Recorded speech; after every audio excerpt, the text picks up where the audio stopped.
संत रामपाल जी महाराज जी के सानिध्य में जो शुभ समागम चला हुआ है, उस शुभ समागम के दौरान इस प्रदर्शनी में हम मौजूद हैं, यहाँ पर पहुँचे हैं, सेवादार लगे हुए हैं। लेकिन हमें देखने में ये आ रहा है कि कुछ पंडित जन हैं, कुछ साधु संत नज़र आ रहे हैं जो कि बहसबाजी चल रही है आपस में और कुछ चर्चा कर रहे हैं। ज़रा इन्हीं से बात कर लेते हैं पहले कि कहाँ से आए हैं और किस विषय में चर्चा चल रही। देखिए सर, किस बात क्या, जी बताइए, क्या हो गया सर? चलो कोई नहीं, छाप रखी है यहाँ पर और कह रहे कि हम कह रहे हैं गीता का ज्ञान कृष्ण ने नहीं, काल भगवान ने बोला था। तो कैसे बोल सकते हैं कि कृष्ण भगवान के बारे में ऐसी बात कैसे बोल सकते हैं? ये आगे मीडिया वाले आगे, चलो अब कोई बात नहीं, कोई बात नहीं। देखिए पानी का पानी सर से बताइए ये क्या पंडित जी इतना उत्तेजित क्यों होते हो? आप तो धार्मिक लोग हो ना, बैठ के बात करो, शांति से बात करो, बैठ के। कैसे बोल सकते हैं आप गीता के बारे में? आश्रम है, सबसे बड़े भगवान है कृष्ण भगवान। हमारे ऐसा बैठ के चर्चा कर लेते हैं, कोई बात नहीं। हम ठीक है, हम अपने 2 मिनट से आप रुको, बैठ के कोई बात नहीं, बैठ ठीक है सर। देखिए कोई नहीं, देखिए मेरी बात सुनिए सर। हम यहाँ कवरेज करने आए थे, लेकिन ये गंभीर मुद्दा है और हो सकता है ये शंका का समाधान कर दें या आप इनके शंका का समाधान कर दें, दोनों में से कुछ भी हो सकता है। ठीक है, बुलाए थे इन्होंने, हमारे को भी प्रदर्शनी में भी हमारी प्रदर्शनी लगी हुई है, निमंत्रण दिया था, आप आए हैं। जी चलो बैठिए, बैठ लीजिए जी, बैठ कोई नहीं, प्रमाण दिखाओ। ठीक है, आइए बैठिए आप, बैठाइए सर, आप बैठाइए, आपका आश्रम है, बैठाइए इनको। देखिए ये बिल्कुल बात सही कह रहे हैं, जो यहाँ पर यादव कुल जो वंश था वो तो नष्ट हो गया था। कृष्ण जी 56 करोड़ यादव का नाश हुआ था ना दुर्वासा ऋषि के श्राप से। तो आजकल के जो यादव हैं, जैसे ये अब सुनते होंगे राजनीति में भी, अखिलेश यादव, लालू यादव, फलाने यादव, बहुत सारे यादव हैं, ये कहाँ से आ गए?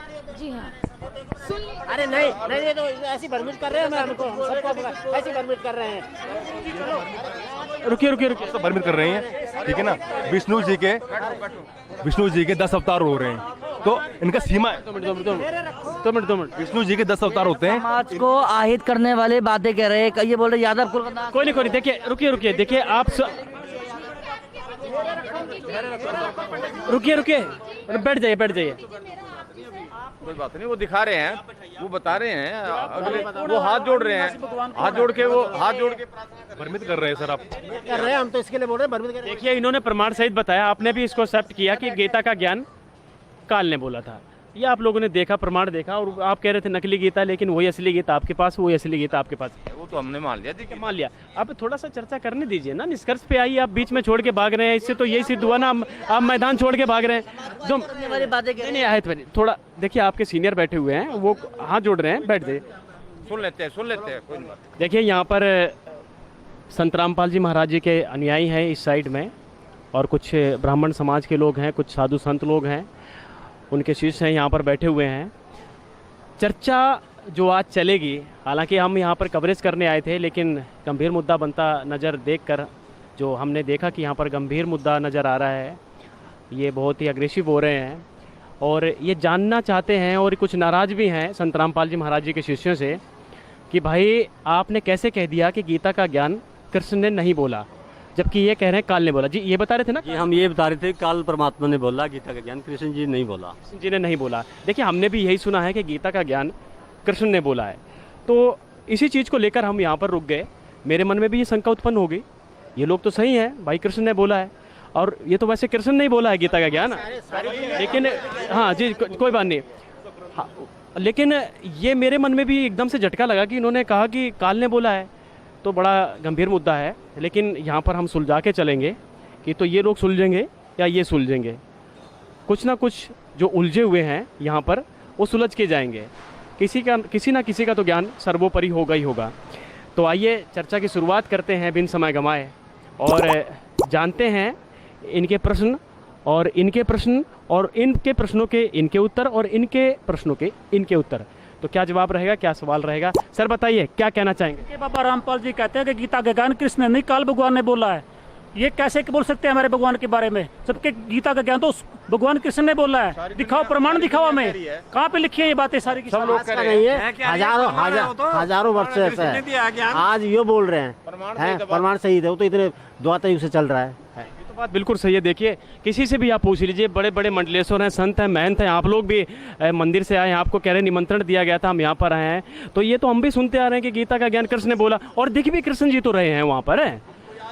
देखिए रथ में बता रहे हैं, आप बोला हुआ यदा बता रहे हैं बिल्कुल। भगवान कृष्ण जी थे, दिखाओ प्रमाण दिखाओ, कहाँ पे लिखा है? बताइए क्या जवाब देंगे? आप पंडित जी गीता जी को तो सत्य मानते हो ना। अब गीता जी में एक जगह लिखा है, अर्जुन जो यहाँ ज्ञान है ना उसको अज्ञान ने बुरी तरह से ढक लिया है। जिस जैसे गर्भ को जेल ढक लेती है ना, आग को धुआं, दर्पण को मैल, इसी तरह असली ज्ञान को नकली ज्ञान ने ढक लिया है। जो आपको बताने जा रहे हैं ना, हम सत्य बताएंगे। प्रमाणित कृष्ण तो लीला कर रहे हो, तो लीला करके बहुत से छला उन्होंने। गीता जी तो हमारे पास भी है, हमारे कोई बात नहीं, आपके पास है गीता जी? रामदास जो अभी समझा रहे थे, गीता लेके आइए जी। जैसे जैसे कलयुग आ रहा है वैसे वैसे ज्ञान तो छुप ही रहा है, ऐसे ही छुप रहा है ज्ञान। कौन जी? ये गीता जी देखिए लेकर आए हैं यहाँ पर, ये गीता जी। देखिए सर, काल समय है और समय को ये काल बता रहे हैं, समय है ये। समय है और उसे बताने की उसने हाँ। गीता का ज्ञान दिया है। वो कृष्ण ने समय चक्र है। हाँ, वो काल, उसका काल मतलब है। हमारी गीता असली है। पंडित जी आप दिखाओ ना गीता अपनी। तो ये इन्होंने भी तो गीता ले रखी है, क्या अंदर से छपा रखी हो? आपको इसमें शंका है? वो तो सही है। चलो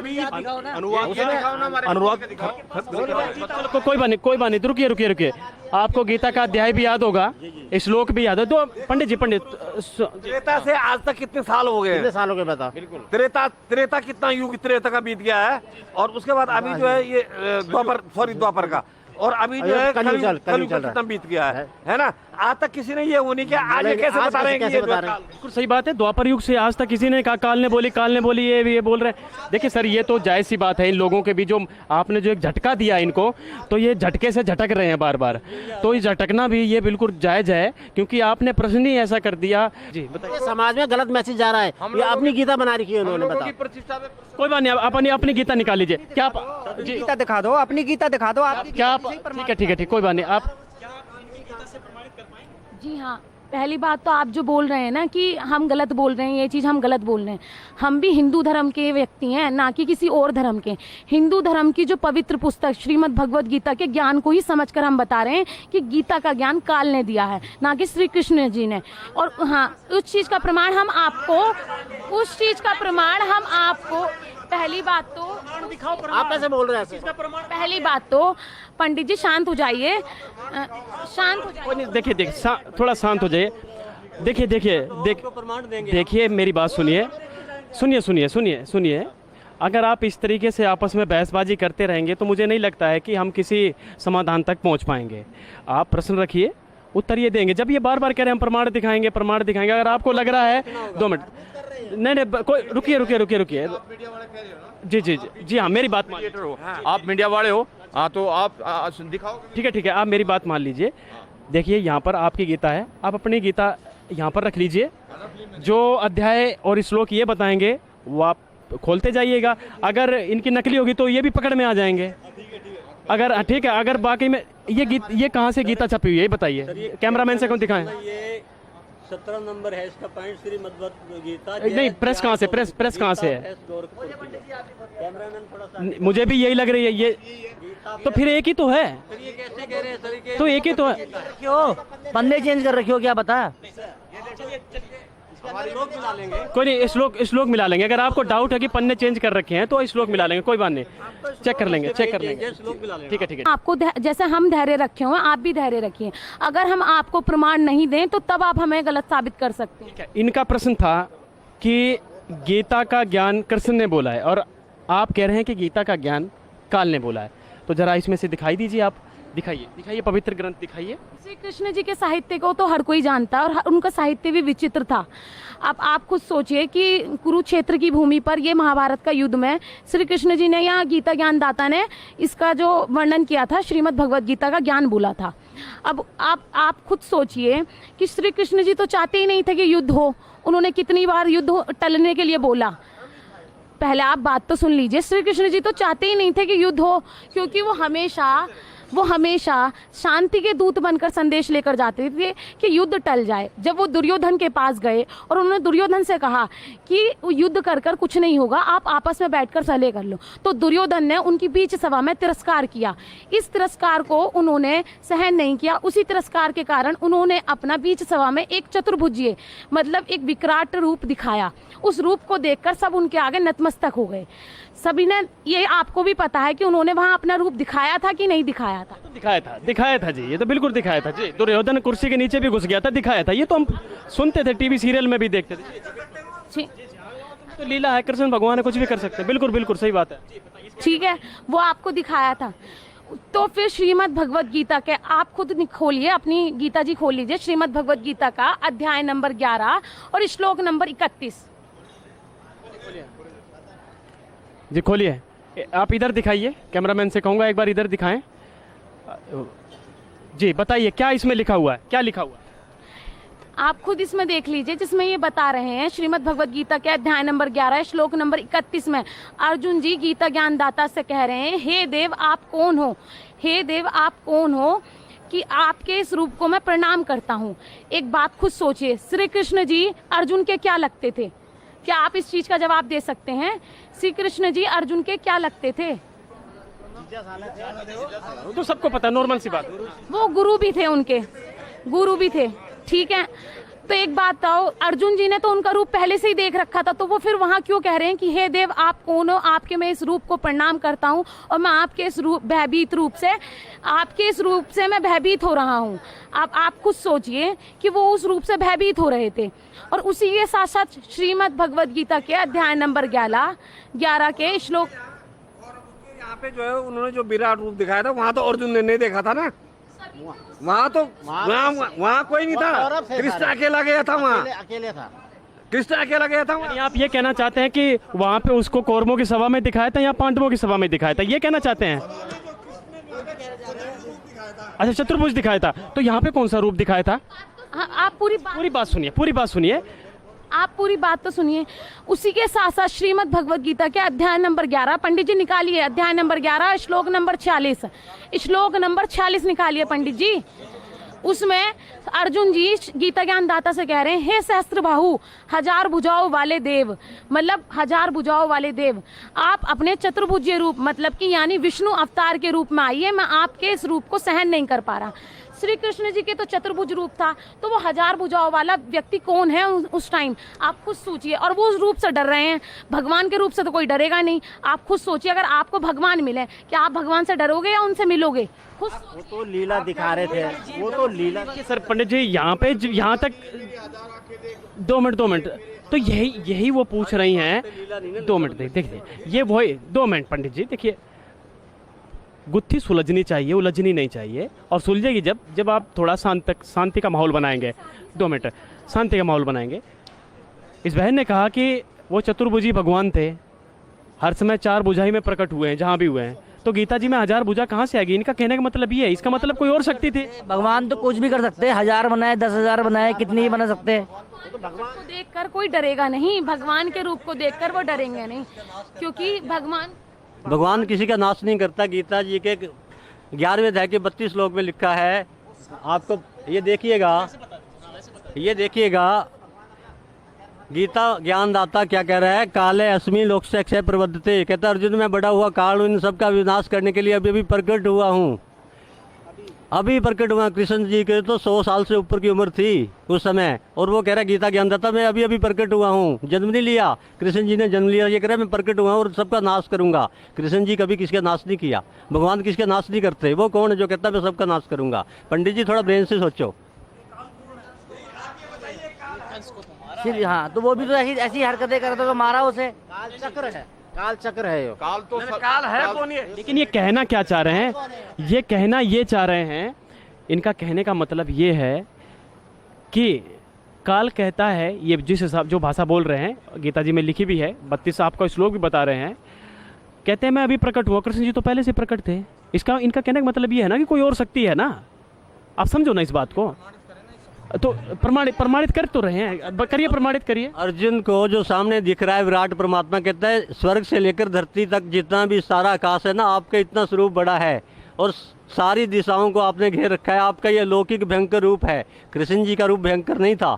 कृष्ण जी तो बड़े मनमोहक थे, उनके पास क्या थे, गऊ में भी प्यार पाने के लिए आते, इतने सुंदर थे कृष्ण जी। और इनका भयंकर रूप है, तो ये कृष्ण जी नहीं थे। थोड़ा सा ब्रेन से सोचो। ये कहते हैं आपका बहुत भयंकर रूप है, और तीनों लोग अति अवस्था को पा रहे हैं, बहुत डर रहे हैं आपके इस रूप को देखकर।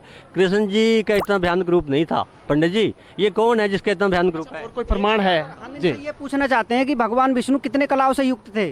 कितने कला युक्त हैं वो भगवान विष्णु? ये तो 16 कला युक्त है, नॉर्मल सी बात है। कला थी। वो भगवान जिसमें 1000 भुजा वाले बता रहे हैं, 11वें अध्याय के 32वें श्लोक में स्पष्ट 1000 कला का भगवान है वो। यानी कि कृष्ण जी से कोई बड़ी बिट्टो पावर है? जी जी, कृष्ण जी से बड़ी पावर है ओम मंत्र। देखिए 16 कला के भगवान हैं, तो 1000 कला के कैसे हो जाएंगे ना? वो तो परमात्मा है। परमात्मा तो लीला करने में क्या नहीं कर सकते हैं। परशुराम का भी रूप धरा था, देख के उनसे रूप रखा था। उनका सही बड़ा है। अनेक रूप होते हैं, जो कला होती है उसके अनेक रूप हो जाते हैं। काल क्या काल, ये हमको काल की परिभाषा बता दे, काल क्या चीज है? बताएंगे, लेकिन पहले ये इस क्वेश्चन इसका प्रमाण ले लीजिए। वैसे तो मुझे जहाँ तक समझ में आ रहा है, जो ये बता रहे हैं कि काल, वाकई में काल कुछ चीज़ है कि अभी प्रकट हुआ हूँ। अगर कृष्ण जी बोल रहे होते तो वो नहीं कहते कि मैं अभी प्रकट हुआ हूँ। इससे सिद्ध है सर ये प्रकट होना कृष्ण जी के अंदर प्रकट हुए, बाहर प्रकट हुए, क्या है ये प्रकट होना? का तो जन्म हुआ था, लेकिन काल परमात्मा कहते हैं मैं प्रकट हुआ हूँ अपने लोक से, ऊपर के लोक से, ब्रह्म लोक में रहता, वहाँ से यहाँ आया, प्रकट हुआ। किस लिए? नाश करने के लिए। कृष्ण जी ने कभी किसका नाश किया ही नहीं। प्रकट कैसे हुए? अंदर घुसे कृष्ण जी के या ऊपर बैठे, कैसे प्रकट हुए? मतलब श्रीमद् भगवद गीता का जो अध्याय नंबर 11 श्लोक नंबर 32 में वो ये खुद कह रहे हैं कि मैं बड़ा हुआ काल हूँ और प्रवर्त हुआ हूँ और श्री कृष्ण जी के शरीर में प्रवेश हुआ हूँ, जिससे कि सर्व व्यक्तियों का नाश करूंगा। तो युद्ध ना भी करना चाहेगा तब भी उन सर्वव्यापी व्यक्तियों का नाश होगा। अब आप खुद सोच लीजिए। अब और आप ये कह रहे हो ना कि वो रूप 1000 भुजाओं वाले, उसी के साथ साथ श्रीमद् भगवद गीता के अध्याय नंबर 11, पंडित जी अपनी गीता जी में खुद देख लीजिए कि गीता जी बता भी रही है कि नहीं बता रही है। क्या पता हमारी गीता जी अलग हो, क्योंकि है तो दोनों की गीता प्रेस गोरखपुर ही। गीता जी के अध्याय नंबर 11 श्लोक नंबर 46 में, वो 47 में वो कह रहे हैं गीता ज्ञानदाता अर्जुन से, हे अर्जुन, यह रूप मैंने तेरे से प्रश्न होकर अपनी दिव्य शक्ति से तेरी ये दिव्य दृष्टि खोलकर अपना ये विकराल रूप दिखाया है, जिस रूप को मैंने आज तक ना कभी किसी को दिखाया है, ना कोई देख पाएगा।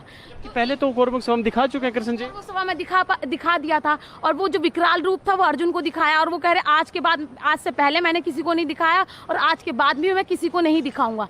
तो इतना तो माइंड आप खुद लगाइए कि ये आपके पास ये रखी है, आप खुद देख लीजिए कि गीता जी में ऐसा बोला भी जा रहा है कि नहीं बोला जा रहा।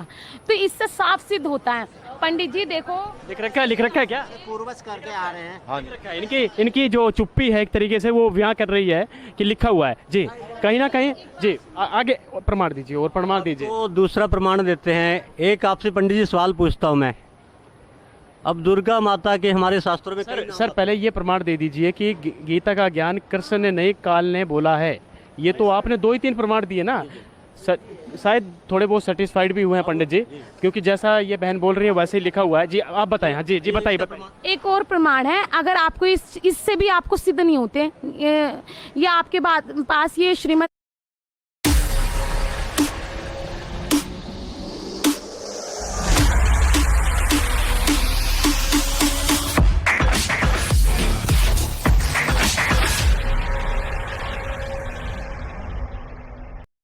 संक्षिप्त महाभारत भी है, आप उसमें भी देखना। संक्षिप्त महाभारत के द्वितीय खंड में पृष्ठ 800 से 802 में जब युद्ध हो चुका था और पांडवों की जीत हुई थी और पांडवों को श्री कृष्ण जी ने उन्हें गद्दी पर बिठा दिया था, जब ये सब कुछ कार्यभार उनको संभाल दिया था, तो तब वो जब द्वारिका के लिए जाने के लिए तैयार हुए तो अर्जुन जी ने उनसे एक प्रश्न करा कि हे कृष्ण जी, आप जी ने जो युद्ध के समय गीता का ज्ञान बोला था, पुनः मुझे एक बार फिर सुना दीजिए। तो जब उन्होंने कहा कि हे अर्जुन, तुम उस गीता के ज्ञान को क्यों भूल गए, तो तब भी उन्होंने कहा, उनसे विनय करी कि आप सुना दीजिए। जब श्री कृष्ण जी ने वो गीता का ज्ञान सुनाया तो अर्जुन जी को लगा कि यह तो वो गीता का ज्ञान था ही नहीं। तो आप खुद बताइए, उन्होंने खुद कहा कि श्री कृष्ण जी, आप जी ने जो पहले गीता जी का ज्ञान बोला था वो तो ज्ञान अब ये है ही नहीं, ये उस वाली गीता से तो सटीक ही नहीं बैठता। तो आप खुद बताइए, गीता श्री कृष्ण जी कैसे भूल गए उस पहली वाली बताई गई गीता के ज्ञान को, और बाद में बताई गई वाली गीता के ज्ञान में क्यों इतनी भिन्नता थी? क्योंकि वो ज्ञान श्री कृष्ण जी ने नहीं बोला था, युद्ध के समय वो ज्ञान जो बोला था वो काल ने प्रवेश होकर बोला था। अगर पंडित जी आपको विश्वास ना हो तो ऐसे हम भी पागल नहीं है, हम भी पढ़े लिखे शिक्षित लोग हैं और आप भी पढ़े लिखे शिक्षित लोग हैं। सदग्रंथों को हम पढ़ते हैं तभी तो हम सीख पाते हैं। पर हाँ, अगर सदग्रंथों को आप मान रहे हैं और उसकी लिखी बातों को नहीं मान रहे तो फिर फायदा ही क्या? क्योंकि इसमें तो साफ सीधा लिखा है, आप खुद देखिए और पढ़िए। लिखा है इसमें लिखा है। नहीं, कोई हमें जो है ना, हमने इसकी तरफ ज़्यादा ध्यान नहीं दे पाए हम लोग। ठीक है, ये सही ठीक कह रहे हैं, ये सही कह रहे हैं। इन्होंने इसका पूर्ण रूपेण से इसका अच्छी तरह से अध्ययन किया है। और हम तो जो है ना, ठीक है, हम गुरुआई पद पे थे भाई, गुरुआई पद के होते हुए हम तो ज़्यादातर हम ज्ञान आगे बांटते रहे। हमारे से किसी ने ज्ञान दिया है, हमारे गुरु ने हमारे को ज्ञान दिया है, तो हम उस ज्ञान को आगे लेके चलते रहे। ज़्यादातर किताबों की तरफ। तो मतलब आपको ये 3-4 जो प्रमाण थे, इससे सिद्ध हो रहा है कि गीता का ज्ञान कृष्ण ने काल ने बोला था। प्रमाण मिलते रहेंगे तो सिद्ध तो होगा ही। अच्छा, ठीक है। काल है कौन वास्तव में? काल कौन है? ये तो आपको बताना कि ये पता चल गया है कि भगवान कृष्ण के जगह पे किसी और ने ये दिया है, लेकिन वो शक्ति है कौन भाई, ये पता नहीं। वाकई में ये काल ये बार बार आप काल कर रहे हैं। और ये जो संत रामपाल जी महाराज के मंगल प्रवचन हैं उनमें भी हमने कई बार सुना है, वो भी कहते हैं काल मारता है, काल खाता है। क्या यही काल है? काल जो जैसे गुरुजी हमें सत्संग के माध्यम से बताते हैं ना, जो काल को गीता में ब्रह्म बोला है, इसको सदाशिव भी बोलते हैं। ये जो हमारी दुर्गा माता है उनके पूज्य पति देव जी हैं और इनके 3 पुत्र हैं, ब्रह्मा विष्णु महेश। ये 1000 सिरों वाला परमात्मा है। ब्रह्मा विष्णु महेश तो 4 सिर के हैं, 16 कला के हैं, और काल भगवान 1000 कला का है। इसको काल परमात्मा क्यों कहते हैं? क्योंकि इसको श्राप लगा हुआ है 1 लाख मनुष्य शरीर डेली खाने का। ये ब्रह्म लोक में रहता है, वहाँ इसकी तपशिला है काल परमात्मा, वहाँ पे 1 लाख मनुष्य है, ये डेली हाँ प्रमाणित है। ये कह रहे हैं नहीं भाई, काल को ये ब्रह्म बता रहे हैं भाई, अकॉर्डिंग टू इनके ये ब्रह्म बता रहे हैं। तो इस ब्रह्म का प्रमाण जो है ना, कौन से श्लोक में, कौन से अध्याय में, गीता जी के में, कौन से में? जैसे आपको अभी दुर्गा माता के बारे में बताया, दुर्गा माता के कई नाम शास्त्रों में आते हैं, आप उनके बारे में बताओ पंडित जी। आपको नहीं पता है? आपको नहीं पता उनके नामों का? पंडित जी हमें तो पता, हम आपके मुखारबिंद से सुनना चाहते हैं। चलिए बता दीजिए कितने नाम है? बहुत है, दुर्गा है, अष्टमी है, शेरा वाली है, प्रकृति है, शेरा वाली माँ है, काली माता है, जगदम्बा है, अम्बा है। अब इसी बात को प्रूव करने के लिए हम गीता जी, कोई नहीं, कुछ बताएंगे, ये बताएंगे, सुनिए। धैर्य से सुनिएगा ना। हम गीता जी के 14वें अध्याय में चलते आपको प्रमाणित करते हैं। आप भी खोलिए। अब गीता ज्ञानदाता ब्रह्म क्या कह रहा है? 14वें अध्याय का फर्स्ट श्लोक है, कहते ज्ञानों में भी अति उत्तम उस ज्ञान को फिर से कहूँगा। पंडित जी, गीता ज्ञानदाता कहता है भी जो श्रेष्ठ ज्ञान है, ज्ञानों से भी अति उत्तम ज्ञान है, उसको फिर से मैं कहूँगा, जिसको जानकर सब मुनिजन इस संसार से मुक्त होकर सिद्धि को प्राप्त हो गए। सिद्धि को प्राप्त करना है, मुक्त होना है, मोक्ष को प्राप्त करना है, वो ज्ञान बताने जा रहा है गीता ज्ञानदाता। क्या कहता है? इस ज्ञान का आश्रय करके अर्थात धारण करके मेरे स्वरूप को प्राप्त हुए मनुष्य सृष्टि के अंत में आदि में पुनः उत्पन्न नहीं होते, प्रलय काल में व्याकुल नहीं होते, उनको मौत का डर नहीं लगता, ना दोबारा उत्पन्न होंगे, जन्म मृत्यु के रोग से निकल जाएंगे। अब ये क्या ज्ञान बताना चाहता हूँ आपको रूबरू कर रहे हैं हम। इसमें कहते हैं, हे अर्जुन, मेरी महत ब्रह्म रूप मूल प्रकृति। अब जैसे आपने प्रकृति किसको बोला? दुर्गा को। ये ब्रह्म बोल रहा है, कहता ब्रह्म मेरी प्रकृति, मेरी पत्नी प्रकृति मतलब दुर्गा संपूर्ण भूतों की योनि है, अर्थात गर्भ धारण करने का स्थान है। मेरी पत्नी दुर्गा है प्रकृति मतलब। पॉइंट को नोट करो पंडित जी। और मैं उस योनि में चेतन समुदाय गर्भ को स्थापित करता हूँ।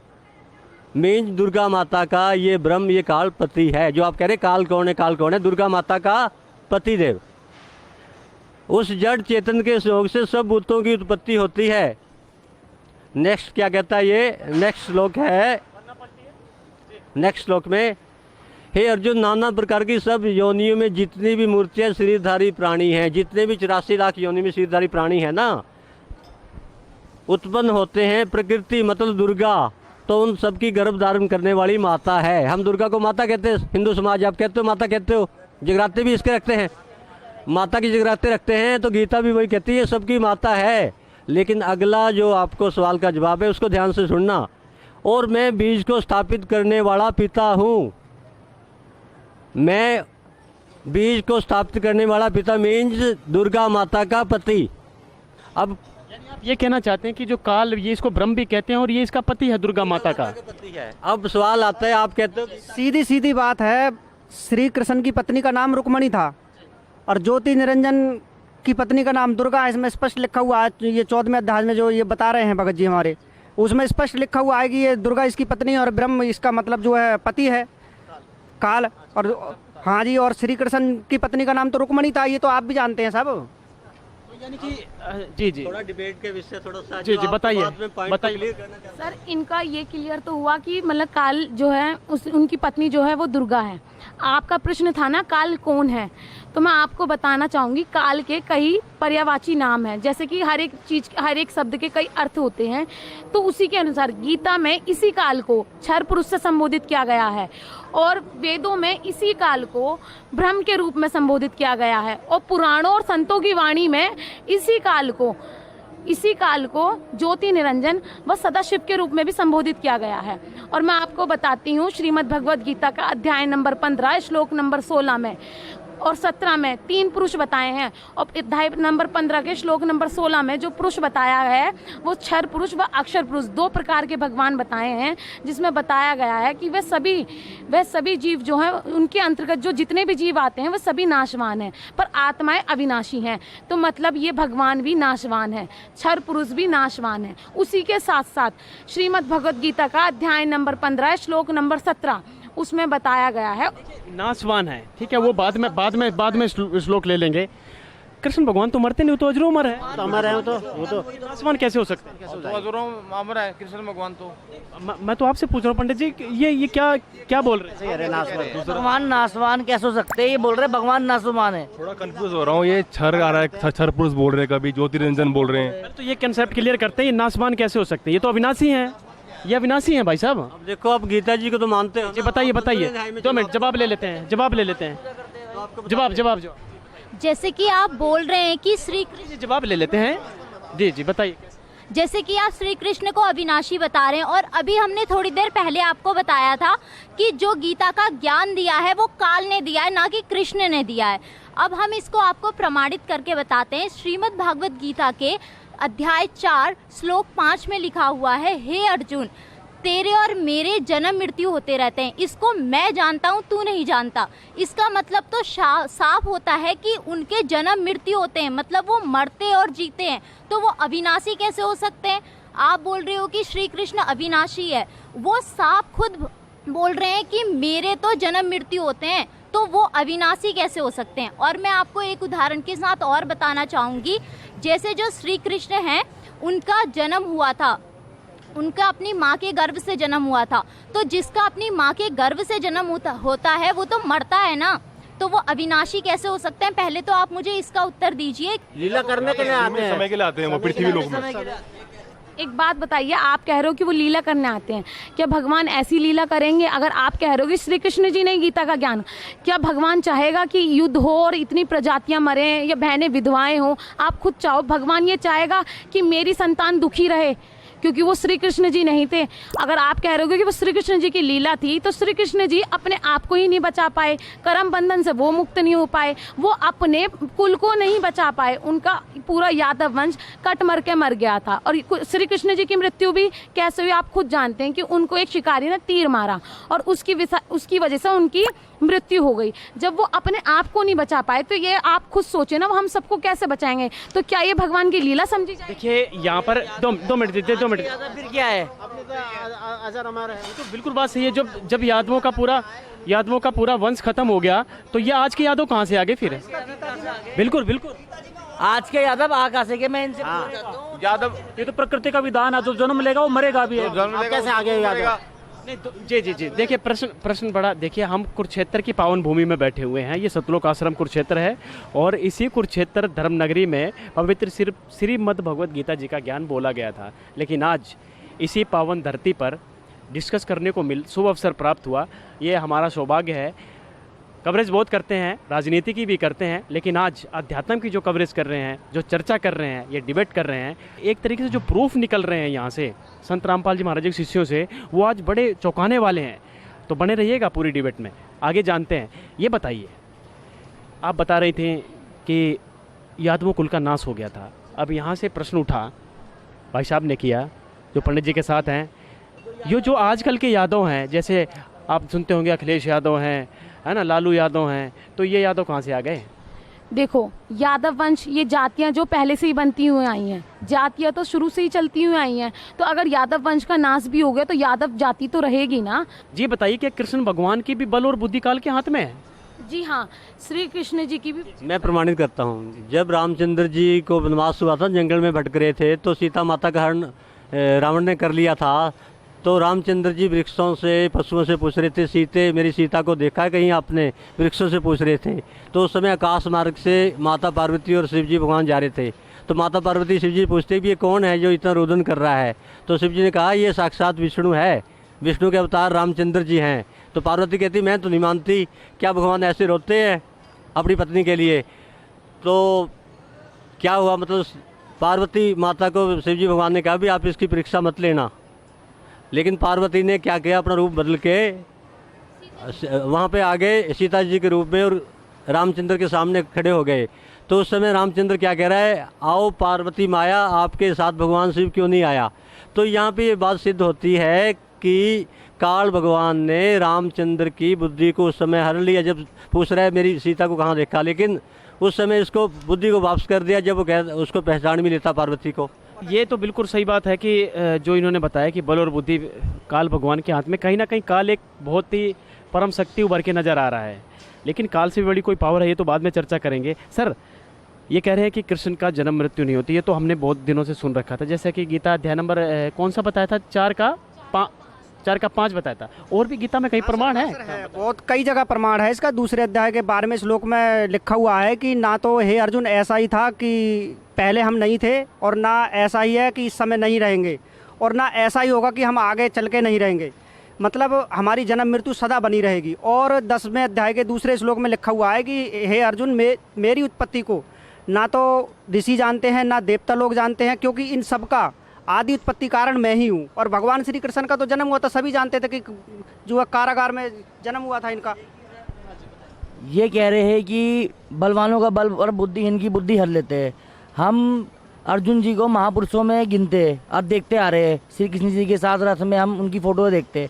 जब उनका बल ये मतलब बुद्धि हर सकता है, तो हमारे तो पता क्या कर देगा फिर? ये तो जो नॉर्मल सी बात है, जब उनकी बुद्धि है इससे हम कैसे बचेंगे ये लोग?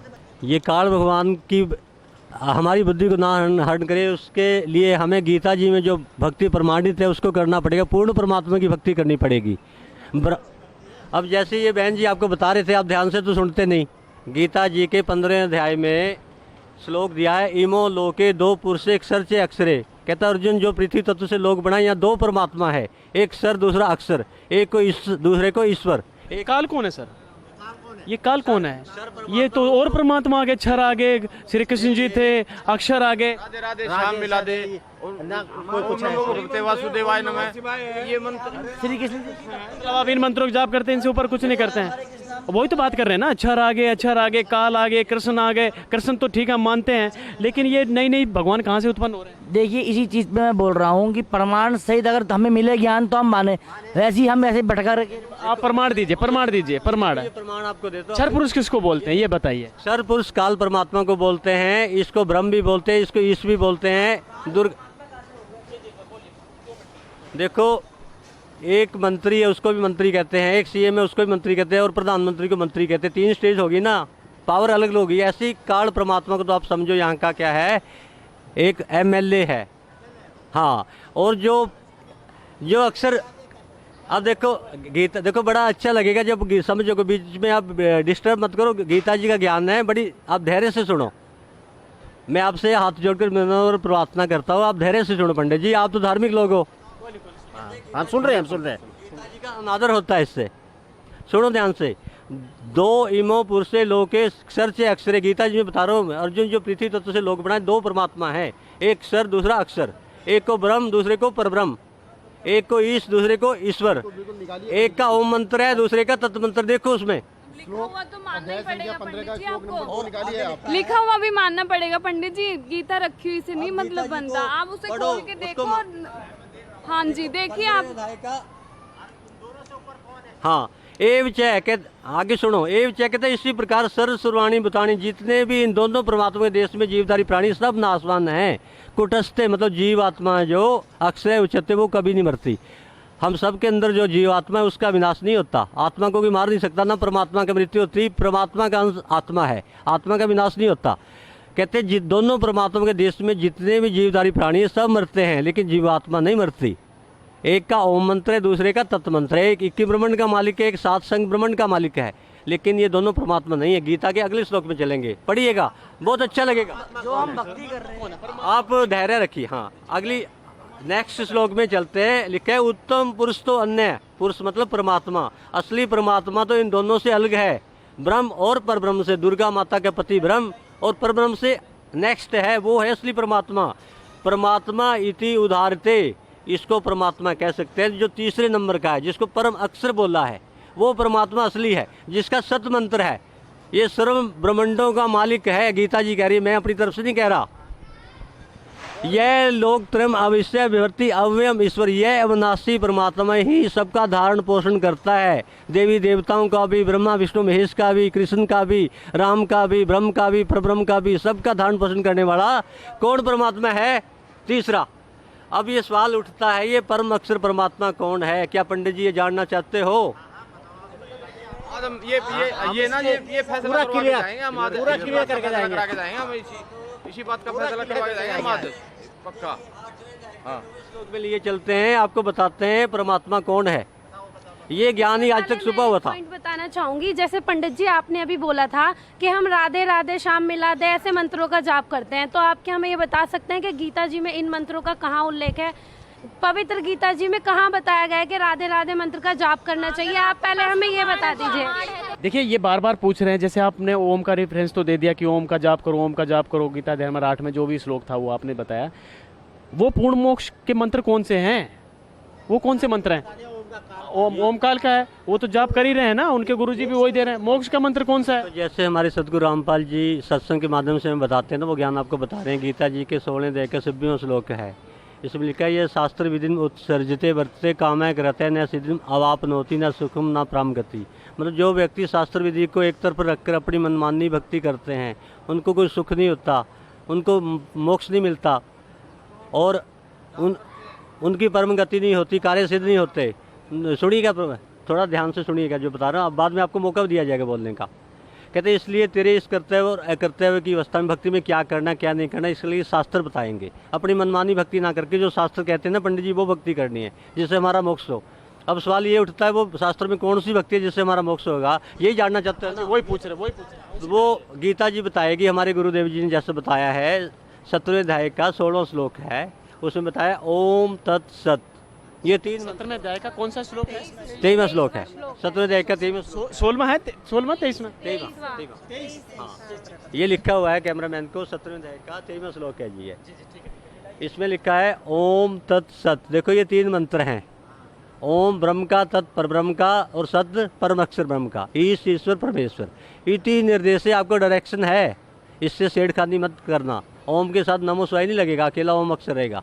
तत्व और सत गुप्त है, ये पूर्ण संत के लिए ऑप्शन छोड़ दिया। तत्व क्या है, सत क्या है, पूर्ण संत बताएंगे। ये 3 निर्देश से आपको ये डायरेक्शन है, निर्देश है। 3 मंत्री रहेंगे। ब्रह्मणे परमात्मा के त्रिविधि सिमृता, 3 प्रकार की विधियों से परमात्मा का सिमरन होगा, जिससे हमारा मोक्ष होगा। ब्राह्मण तेन वेदा च यज्ञ च विहिता पुरा, जिन 3 मंत्रों से होगा। तीन मंत्र से हमारा कर रहे इतने जो टाइम से हम हमारे तक गुरु तीन मंत्र से हमारा तो मोक्ष होगा। नहीं, देखिए वो तो ओम का जाप दे दिए ही है, लेकिन ये ओम से 2 मंत्र और बता रहे हैं। कौन से बताए थे? तत् और सत मंत्र बता रहे हैं, 3 मंत्र के। तो ये तो गीता जी में लिखा है। पंडित जी तत्व और सत गुप्त है, ये पूरा संत बताएगा तत्व मंत्र क्या है और सत मंत्र क्या है। आप थोड़ा धैर्य से सुनिए, हम जब आप बात करते हैं हम ध्यान से सुनते हैं, बोलते नहीं बीच में। आप भी पंडित जी एक प्रश्न और निकल के आ रहा है, पूरा संत बताएगा। पूर्ण संत है कौन यहाँ? पूर्ण संत है कौन? वो बताओ आप हमें। बहुत सारे बाबा लोग हैं और आपके गुरुजी भी मंत्र ओम देते हैं। तो सर चलो पहले ये कंसेप्ट क्लियर कीजिए आप। इसमें कहते हैं, हाँ आप देखो अच्छा लगे, आप ध्यान से आप देखिए यहाँ पर इंटरेस्ट बनता जा रहा है, जो जगत के लोग हैं, ब्राह्मण लोग आए हुए हैं और इनका पूरा इंटरेस्ट बन रहा है और पूरे प्रमाण सहित संत रामपाल जी के शिष्य यहाँ पर जो भी गीता अध्याय नंबर, श्लोक नंबर, संस्कृत भी, हिंदी भी अनुवाद करके भी बता रहे हैं, वो मिला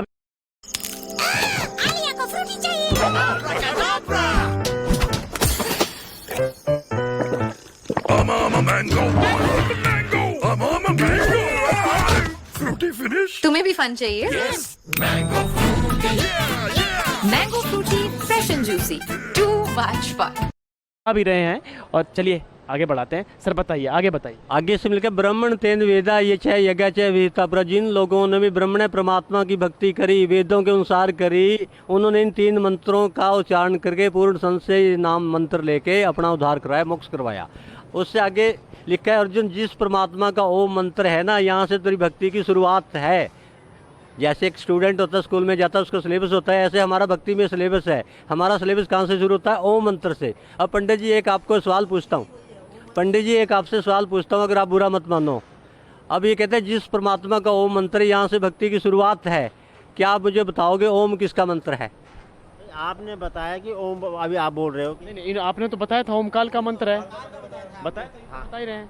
ये तत्, अब ये बताइए तत् और सत किसका है? तत्। अब मैं पूछ रहा हूँ हम देखिए, इनका भी प्रश्न यही होगा, जनता का भी प्रश्न यही होगा, मेरा प्रश्न भी यही है। ओमकाल का बता दिया आपने, तत् और सत किसका मंत्र है ये बताइए। अब इसके बाद नेक्स्ट है, हाँ ओम के बाद नेक्स्ट जो स्टेज है तत्व मंत्र है। इसमें लिखा है, अर्जुन जिस परमात्मा का तत्व मंत्र है ना, ब्रह्म से ऊपर परब्रह्म है। ब्रह्म 1000 कलाक है, परब्रह्म 10,000 कलाक है। मतलब ब्रह्म के 1 सिर हैं, 1000 सिर है, परब्रह्म के 10,000 सिर हैं। ब्रह्म 21 ब्रह्मांड का मालिक है, परब्रह्म 7 संग ब्रह्मांड का मालिक है। कहते जिस परमात्मा का तत्व मंत्र है, जब उसकी भक्ति करोगे, इस भक्ति में देखो ये साइंटिफिक ज्ञान है, प्रैक्टिकल भी है और थ्योरी भी है। जब सुनिएगा, यही है, ये 2 ही है, 2 मोक्ष का मंत्र जो बता रहे हैं आप। सुनिएगा, आपके कंसेप्ट को क्लियर कर रहा हूँ मैं, थोड़ा शांति बनाए रखिएगा।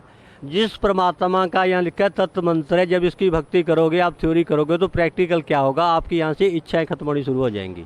क्योंकि हमें यहाँ पे बांधने के लिए इच्छाएं जिम्मेदार हैं।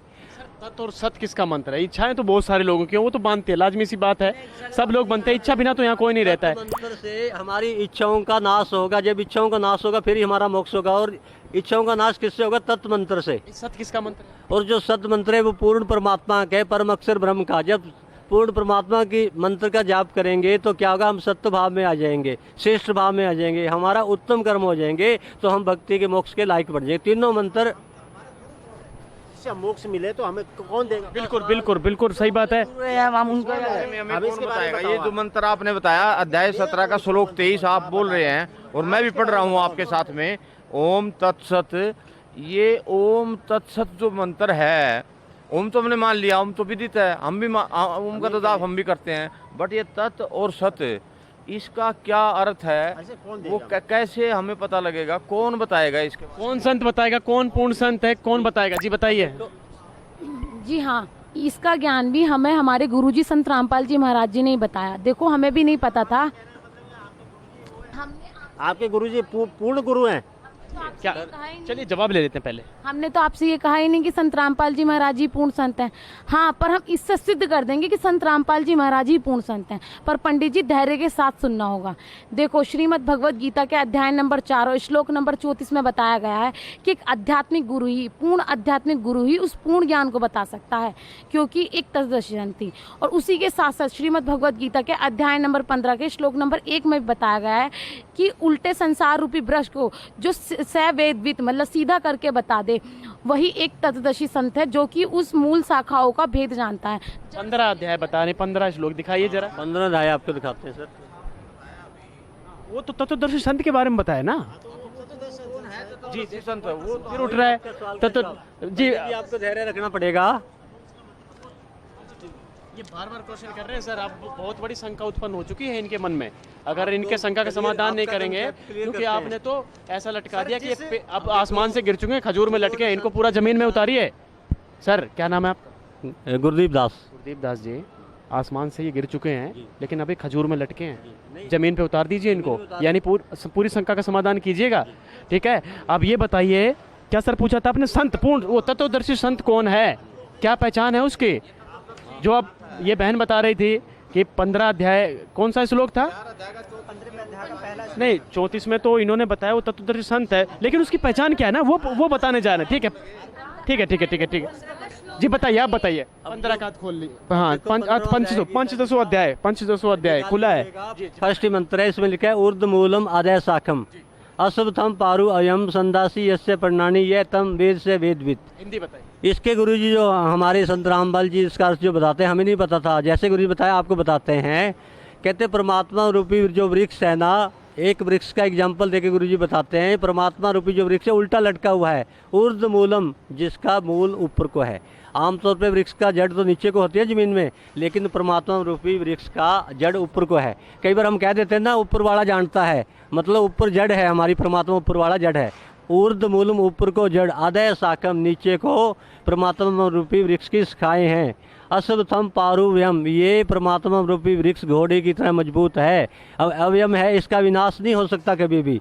संदासी तस्य पर्णानी, इसके कई पार्ट्स हैं, पत्ते भी हैं, टहनियाँ भी हैं, डार भी है, तना भी है, जड़ भी है, लेकिन पत्ते भी, लेकिन तम ये गुप्त है, ये वृक्ष गुप्त है। सवेद जो बता देगा ना इस वृक्ष को, उल्टे लटके वृक्ष को, सवेदविद वो पूर्ण संत है, उल्टे लटके वृक्ष को बता देगा। अब ये वृक्ष कैसे है, अब आपको बताते हैं। जो हम लोग हैं 84 लाख योनियों में, इस वृक्ष के पत्ते हैं, जो पतली पतली टहनी है वो 33 करोड़ देवता हैं, जो 3 मोटी मोटी डार निकली वो ब्रह्मा विष्णु महेश हैं, और जो तना है वो अक्षर परमात्मा है, और जो जड़ है वो मूल परमात्मा कौन है? कबीर परमात्मा। यही ज्ञान हमारे गुरुजी संत रामपाल जी महाराज ने बताया है अपने सूक्ष्म वेद के अंदर कि अक्षर पुरुष एक पेड़ है, निरंजन बाकी डार, और तीनों देवा शाखा हैं, ये 5 रूप संसार। उसी का चित्रण इसमें 15वें अध्याय के पहले श्लोक में किया हुआ है, 1 से 4 में भी वही जिक्र है पूरी।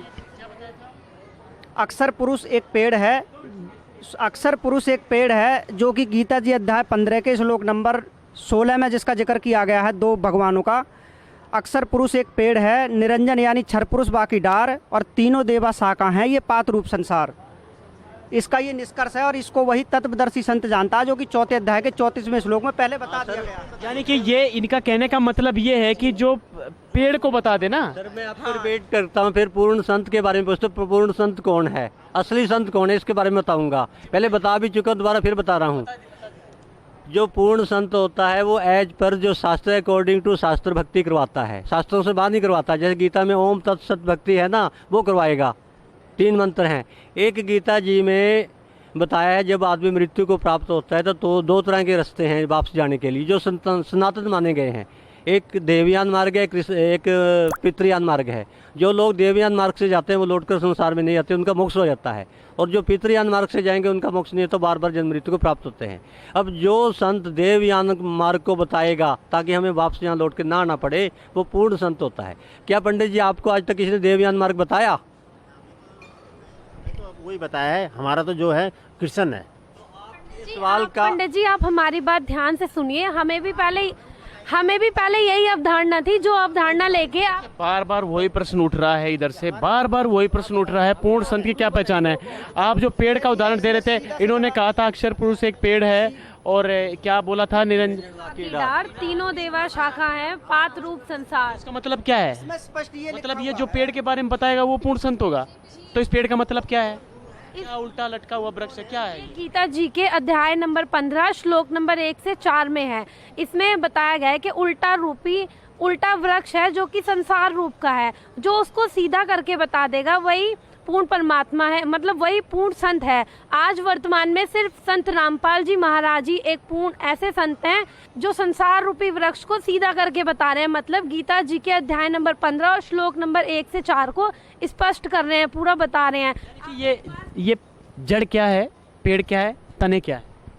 जी इसकी जो जड़ है वो कबीर परमात्मा है। हमारे से जो गुरुजी हैं संत रामपाल जी महाराज, उन्होंने आप कहना चाहते हैं कि जड़ से ही सब खाना पीना जाता है, टहनियों पत्तों तक जाता है, नॉर्मल सी बात है। जड़ों में पानी खाद डालेंगे तभी पेड़ हरा भरा रहेगा, और जड़ तो इन्होंने कबीर जी को बता दिया। तो कृष्ण जी की कहाँ पे स्थिति है? जी आप सुनिए, जी कृष्ण जी जो थे वो अवतार रूप में आए थे, विष्णु जी के अवतार में आए थे। तो इस पेड़ में ना जो 3 शाखाएं हैं वो ब्रह्मा विष्णु महेश को बताया गया है। 3 शाखाएं ब्रह्मा विष्णु महेश को बताया गया है, और जो हम लोग हैं उन्हें पात रूपी संसार के रूप में दर्शाया गया है। ये हमारे सिर्फ संत रामपाल जी महाराज एक ऐसे संत हैं इस धरती पर अभी जो इस पेड़ को विस्तार से बता रहे हैं, और कोई भी इस पेड़ का जिक्र नहीं करता। आपने आज तक, आप ये मुझे बताइए, आपने आज तक कभी किसी संत के मुंह से इस पेड़ के बारे में सुना है? आप खुद बताइए। हमने तो सुना नहीं, लेकिन अभी मतलब हमने आज तक देखी नहीं सुना है। ठीक है, ये तो एक प्रमाण हो गया कि जो पेड़ के जड़ से लेकर टहनी तक, पत्ते तक बता दे वो पूर्ण संत है। ठीक है, और कोई प्रमाण है पूर्ण संत की पहचान? सर है। अब गीता जी में बताया जो पूर्ण संत होता है वो अपने साथ तत्वदर्शी संत नाम लिखवाता है। देखो कितने संत हैं, लेकिन तत्वदर्शी संत एक संसार में होता है, वो संत रामपाल जी अपने साथ लगवा रहे हैं। कोई लगा रहे तो बताओ। और किसी ने नहीं लिखवाया तत्वदर्शी संत? अच्छी बात है, तत्वदर्शी संत इन्होंने बोला, ठीक है, लेकिन ये अब कबीर बोल रहे हैं। कबीर क्या चीज है, कहाँ से कबीर भी चले? देखिए, बिल्कुल। चलो ठीक है, आपने ये सिद्ध कर दिया कि पूर्ण संत रामपाल जी हैं, लेकिन अभी और प्रमाण लेंगे। कुछ 1-2 प्रमाण और दे दीजिए, इसके बाद कबीर जी के विषय में पूछेंगे। जड़ इन्होंने कबीर जी को बताया सर? कबीर जी को बताया है, यानी कि कृष्ण से भी ऊपर कबीर बड़ा या कृष्ण? इन्होंने कबीर को ही बड़ा कर दिया। क्षर अक्षर और कबीर, वो तो एक क्षर अक्षर और कबीर। वो एक कवि थे। कवि थे। पंडित जी एक सवाल, तत्वदर्शी संत की पहचान और बताइए, 1-2 पहचान और बताइए। पंडित जी सर तत्वदर्शी संत की पहचान हमारे संत रामपाल जी महाराज जी ने हमको बताई है। जैसे कबीर सागर है, सूक्ष्म वेद है, जो 4थे अध्याय के श्रीमद् भगवद गीता में जिसका जिक्र किया है, 32वें श्लोक में उसका जिक्र किया गया है कि वो ब्रह्म सच्चिदानंद घन ब्रह्म की वाणी में विस्तार से कहे गए हैं। तो उसमें पूर्ण संत की पहचान है। कबीर सागर के अंदर लिखा गया है जो है कि गुरु के लक्षण 4 बखाना, और प्रथम वेद शास्त्र को ज्ञाना, दूजा हरि भक्ति मम बानी, तीजा समदृष्टि कर जानी, और चौथा वेद विधि सब कर्मा। ये चार गुरु गुण जानो मरमा। ये मतलब जो प्रथम जो शास्त्र अनुकूल साधना बताएगा और अपने अनुयायियों से वो खुद भी करेगा और अपने अनुयायियों को भी वही समझाएगा, और सबको तीसरा ये बताया कि उसमें सबको समदृष्टि से देखेगा। वो संत, पूर्ण संत जो होगा वो सबको समदृष्टि से सब पर एक भाव रखने वाला होगा। और ये 4 लक्षण मतलब उसमें बताए गए हैं कबीर जी। देखिए 4 लक्षण बताएं, लेकिन पंडित जी ये तो बिल्कुल बात सही है। देखिए आप 2 मिनट, अभी समागम में आप भी आए हैं, समदृष्टि कर जाना यही था ना, मतलब समान दृष्टि से देखिए, ऊंच नीच, अमीर गरीब, जात पात का कोई भेदभाव नहीं होगा। समागम में हमको देखने को मिला है। आपको कुछ नजर आया? हमने भी देखा यहाँ, एक थाली में खाना खा रहे हैं, सब बराबर खा रहे हैं, बराबर खाते हैं, बैठते हैं, वो तो हमने सब देखा यहाँ पर कि सब। अच्छा एक बात और बता दीजिए ईमानदारी से, अन्य स्थानों पे ऐसा होता है? नहीं ऐसा थोड़ा बहुत ऊंच नीच रहता है ना, थोड़ा बहुत हाँ होता है, चलते हैं, लेकिन यहाँ जो हमने का मंदिर है वहाँ पर नहीं होती है भेदभाव होती है। नहीं वहाँ नहीं होती ऊंच नीच। कई मंदिरों में ऐसा होता है। हमने मान ली बात इनकी कि भाई जो है इन्होंने प्रमाण दे दिए हैं, हमने प्रमाण मान लिए हैं तत्वदर्शी संत के बारे में कि भी तत्वदर्शी संत हैं। अब प्रश्न यानी ये कबीर, ये जो कबीर भगवान कहाँ से, जो कबीर भगवान बोल रहे हैं, ये नाम कहाँ से बीच में आ गया? जो पेड़ की जड़ हम मान गए, वही बात फिर सर, अभी भी खजूर में लटके पड़े हैं, इनको नीचे उतारिए। कबीर तत्वदर्शी संत की पहचान हो गई, लेकिन कह रहे हैं कबीर जी कहाँ से आ गए, कृष्ण से बड़ा कबीर कर दिया। सर ऐसे आपको धैर्य रखना पड़ेगा, आपके सारे प्रश्नों का हम संशय का निवारण करेंगे, आप धैर्य रखो। अब हम चलते हैं गीता जी के 8वें अध्याय के 9वें श्लोक में, जहाँ पे कबीर को परमात्मा बताया। तो सर पंडित जी कहा जाता है वेदों का निचोड़ गीता है, 8वें अध्याय का निचोड़ गीता है, वेदों का निचोड़ गीता है ना, इनसे वेदों से भी प्रमाण ले लेते हैं। वेदों से भी प्रमाण ले लेते हैं।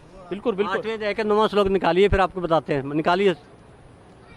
अब देखिए इतने सारे मिल रहे हैं श्लोक, तो जरूरी नहीं कि श्लोक गलत होगा। आप बता दीजिए, बताइए। तो जैसे हमारे गुरुदेव जी ने बताया है, सरलाथ की आपको बताते हैं। आज तक किसी संत ने बताया नहीं परमात्मा कौन है। गीता जी में लिखा हुआ है 8वें अध्याय के 9वें श्लोक में, जो पूर्ण संत होगा ना वो ही बता पाता है परमात्मा कौन है, और किसी को नहीं पता। ये लिखा है कवियम पुराणम। कवियम मतलब जो परमात्मा आता है यहाँ धरती पे, तो एक कवि का रोल करता है। कविताओं के माध्यम से अपने ज्ञान को अपने भक्तों को बताता है, अपनी भक्तात्मा को बताता है। पुराणम वो सनातन परमात्मा है। आप कहते हो ना हम सनातन हैं, हमारा धर्म सनातन है, ब्रह्मा विष्णु महेश को, लेकिन आप लोग वेद में कह रहे हो। गीता जी के अकॉर्डिंग पुराणम सनातन परमात्मा कौन है, जो कवि के रूप में आता है। अनुशासित, हम सबको अनुशासित कर रखा है। अब ये पृथ्वी हवा में घूम रही है एक यान की तरह। किसने घुमा रखी है? परमात्मा ने अपनी सब शक्ति से। ये सूरज आपको इतनी रोशनी दे रहा है, किसकी शक्ति से? परमात्मा की शक्ति से। अगर सूरज थोड़ा सी पृथ्वी तरफ आ जाए ना तो हम यहीं पे जल जाएंगे, और दूर चला जाएगा तो यहीं जम जाए। किसने अनुशासित किया हुआ है? परमात्मा ने। अणु कवि रूप में आता है आपको। हाँ, कबीर से, कबीर परमात्मा आपको वेदों में प्रमाणित करेगा। मतलब आप जो कवि कह रहे हो, ये आप इसमें तो कवि लिखा है सर, ये कह रहे हैं। आपको थोड़ा सा देखो, आप तो समझा रहे, लेकिन इतनी देर में उन्होंने लिखा है कि कवि लिखा है। जैसे कभी लिखा है उसके बाद वेदों में आपको बताएंगे, आपको क्लियर करेंगे कंसेप्ट आपका। थोड़ा सा धीरज रखिए, थोड़ा पूरा होने दीजिए, अच्छा लगेगा। गीता का ज्ञान थोड़ा पूरा होने दीजिए आप। अणु अण्यसम, सूक्ष्म से भी सूक्ष्म बात को जानता है। एक चींटी होती है तो उसके पाँव में पायल बांध दी जाए, उसकी आवाज़ को भी वो परमात्मा सुनता है। सर्वस्य दाताराम, सबका धारण पोषण करने वाला, ब्रह्मा विष्णु महेश का, 33 करोड़ देवताओं का, दुर्गा का, ब्रह्म का, परब्रह्म का, सबका पेट कौन भरता है? वो कवि रूप में जो धरती पे परमात्मा आता है ना, अपने ज्ञान को कविताओं के माध्यम से देता है, वो सबका पेट भरता है। अचिंत रूपम, ये जो बात है ना, बड़ी PhD की बात है, गहराई की बात है, हमारी बुद्धि में नहीं आती, हमारे चिंतन से परे की बात है। गीता बोल रही है आदित्य वर्णन, जो परमात्मा है तो बहुत सुंदर है वो, लेकिन जब यहाँ पे आता है अपने प्रकाश को समेट लेता है। गरीबदास नाम के एक संत हुए हैं, वो कहते हैं जाके अर्ध रूप पे सकल पसारा ऐसा पूर्ण ब्रह्म हमारा। उस परमात्मा के एक बाल पे सारी पृथ्वी रच दी उसने। कितना बड़ा होगा वो परमात्मा, बहुत सुंदर है। उसके एक तो बात से परमात्मा वाकई में सुंदर है, देखने योग्य है। कबीर बता रहे हैं, ये कवि इसमें लिखा हुआ है, इसको डिफाइन कीजिए, कवि क्यों लिखा हुआ है। आप कवि पे आइए, क्योंकि फिर वो बोलने लग जाएंगे, फिर चर्चा अधूरी रह जाएगी। तम से ये बात गुप्त है, किसी को पता नहीं, पूरा संत बताएगा ये गुप्त बात भी। वो कबीर परमात्मा क्यों है? पश्चात अनुस्मृत, जब तुझको पूरा संत मिल जाए ना, पता लग जाए भी कबीर परमात्मा, फिर उस कबीर परमात्मा की भक्ति करना। अब ये कबीर परमात्मा क्यों है, वेदों में आपको बताते हैं। साम वेद में उसमें लिखा है मनीषी भी कबीर, जो परमात्मा यहाँ पे आता है, एक ऋषि के रूप में आता है, अपनी भक्तात्मा को सही ज्ञान देने के लिए। परिकोषा आशीष दत्त, अपने कोष से, अपने आशीर्वाद से देता है क्या? तीर्थस्य नाम है, 3 मंत्रों का सिमरण का उपदेश देता है, नाम मंत्र जाप करने के लिए देता है। ये तीनों मंत्र क्या कहते हैं? जनन सर निंद्रय से वायु संख्यान वर्धन। वो परमात्मा तीनों मंत्र हमें जन्म और मृत्यु के रोग से निकालते हैं, हमें पवित्र करते हैं, और हमारी अगर अल्प आयु भी हो उसको भी बढ़ा देते हैं। वो कबीर परमात्मा होता है। आगे फिर लिखा है कबीर गिरबी काव्ये ना, वो परमात्मा कबीर वाणी में बोलता है। कौन? कबीर। कभी हाँ ये बताए हैं। हाँ जी हाँ बता रहे हैं को यहाँ दे रखे हैं किसी को।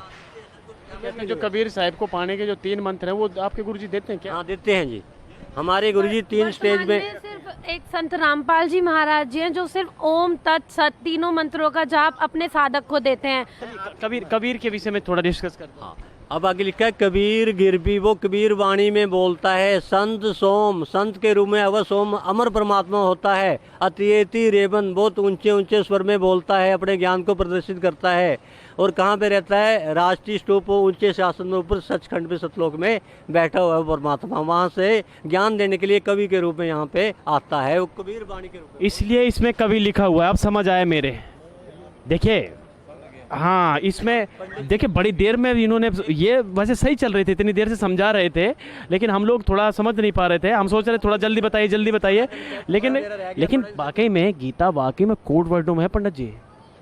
ये तो लेकिन हमें भी नहीं समझ आई बिल्कुल।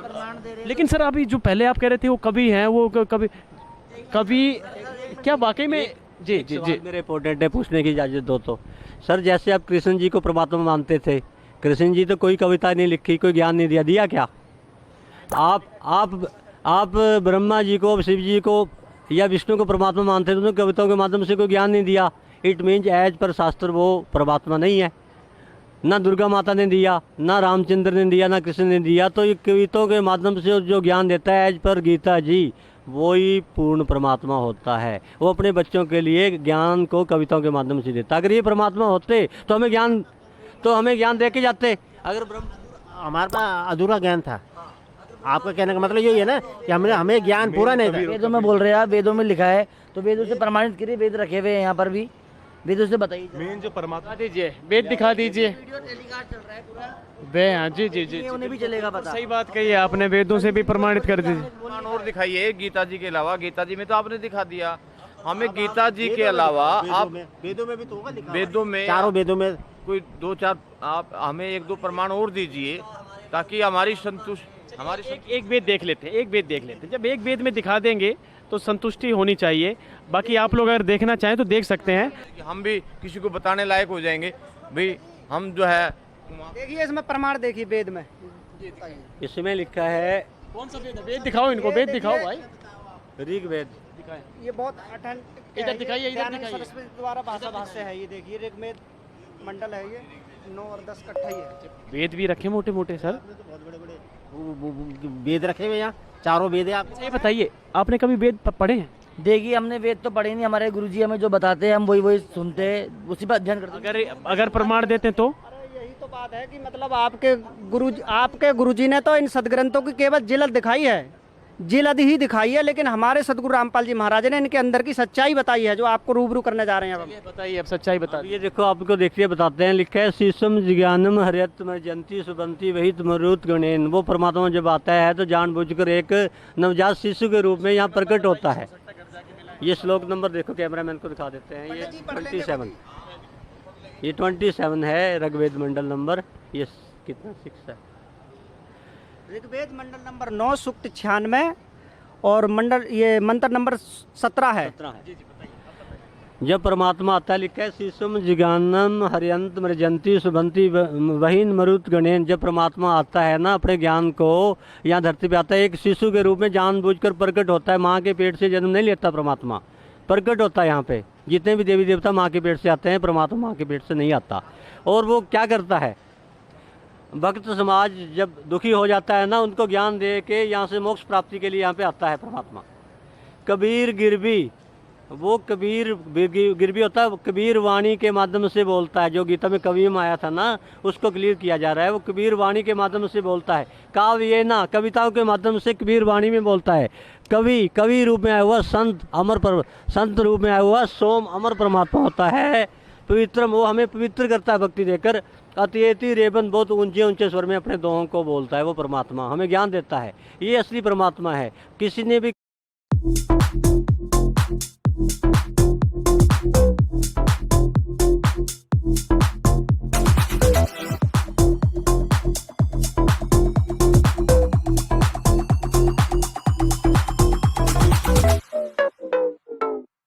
कविताओं के माध्यम से ज्ञान नहीं दिया, इसका मतलब वो परमात्मा नहीं थे। एज पर हमारे शास्त्र कबीर परमात्मा है। देखिए, सत शास्त्र हैं, सदग्रंथ हैं, शास्त्र पर आधारित ज्ञान दे रहे हैं। सर आप क्या कहेंगे? आप 1 मिनट, मैं इनसे पूछना चाहता हूँ इनसे। देखिए वो कितना मोटा है ग्रंथ है, मोटे मोटे ग्रंथ हैं। अब इन मोटे मोटे ग्रंथों में प्रमाण है, तो क्या ये हमें कोई ऐसा कोई छोटा दे सकते हैं जिसमें सभी, जैसे वेद का है, गीता जी का है, और मान ले यानी कि आप ये कहना चाहेंगे कि एक विषय सूची दे सकते हैं क्या? एक सूची बना के दे सकते हैं कि जी सूची मांग रहे हैं, क्या ये क्या है? एक ज्ञान गंगा पुस्तक है। ये हमारे गुरुजी संत रामपाल जी महाराज जी द्वारा लिखी गई है। इसमें सारे सदग्रंथ, हिंदू धर्म ही नहीं बल्कि अन्य धर्म, जैसे सिख धर्म हो गया, क्रिश्चियन हो गए, ईसाई धर्म हो गया, या फिर मुस्लिम धर्म हो गया, इन सभी धर्मों के जो आधारित सदग्रंथ हैं, उनके बारे में उनका निचोड़ इस पुस्तक में हमारे गुरुजी संत रामपाल जी महाराज जी ने लिखा है। आप जिस पुस्तक को पढ़ेंगे जी, हम बिल्कुल ही हमें दे सकते हो? दे दीजिए फिर, जब कि मांग रहे हैं क्यों नहीं देंगे? रामपाल जी महाराज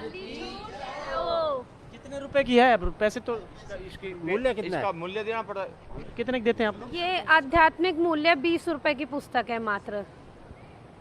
20 रुपए की बुक है ये? 20 रुपए की बुक है। ये तो मोटी बुक है। ये पुस्तक हम फ्री में, सर आप यहाँ पे आए, ज्ञान चर्चा की, आपको ये पुस्तक हम फ्री में दे रहे हैं, इसको पढ़ना प्लीज, देखना, आपको ज्ञान के बारे में पता लगा, उसके बाद ये भक्ति करके मोक्ष की प्राप्ति करना सर। चलिए चलिए चलिए, ये बताइए, जो ज्ञान गंगा आप देख रहे हैं, इसके विषय में क्या कहना चाहेंगे? जो बहुत विशेष सूची आपने मांगी थी, इसमें पीछे और बीच में प्रमाण तो लिखे होंगे, लिखे हैं इसमें सारे?